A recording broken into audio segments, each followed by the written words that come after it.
ఏదో ఒక ఐఏఎస్ అధికారిని కూడా ఏదో తీసుకొచ్చి పెడుతున్నారని కృష్ణతేజ. అంటే ఆయన కావాలని తెప్పించుకుంటున్నారనేది. ఒక భారీ వ్యూహం, భారీ ప్లాన్‌తోనే ఉన్నారనుకోవాలా ఆయన ఈ 5 శాఖలకు సంబంధించి పవన్ కళ్యాణ్ గారు? ఖచ్చితంగా ఆయన ప్రూవ్ అంటే దీని మీద ఇంతవరకు ఆయనకు చేసుకోవాలి. అనుభవం లేదు కదా!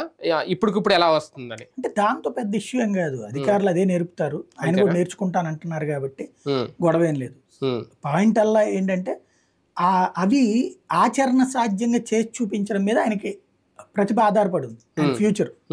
ఎందుకంటే ఇప్పుడు ఫర్ ఎగ్జాంపుల్ గ్రామీణ ప్రాంతాలకి నిధులు నేరుగా వెళ్ళాలి, రాష్ట్ర ప్రభుత్వం అడ్డుకోకుండా పంపించాలి. పంపించగలిగితే గ్రేట్. మెయిన్ ఎక్కడ పోతుంది, ఆ డబ్బులు తీసుకెళ్లి కరెంట్ కట్టేస్తున్నారు.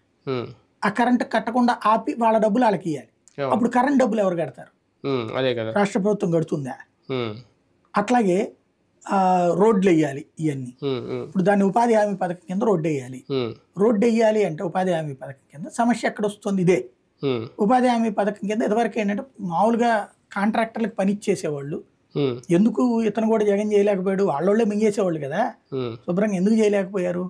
ఉపాధి హామీ పథకం కింద కనుక రోడ్డు వేద్దాం అనుకుంటే 30% మెటీరియల్ కాంపౌండ్కి డబ్బులు ఇస్తుంది కేంద్ర ప్రభుత్వం, 70%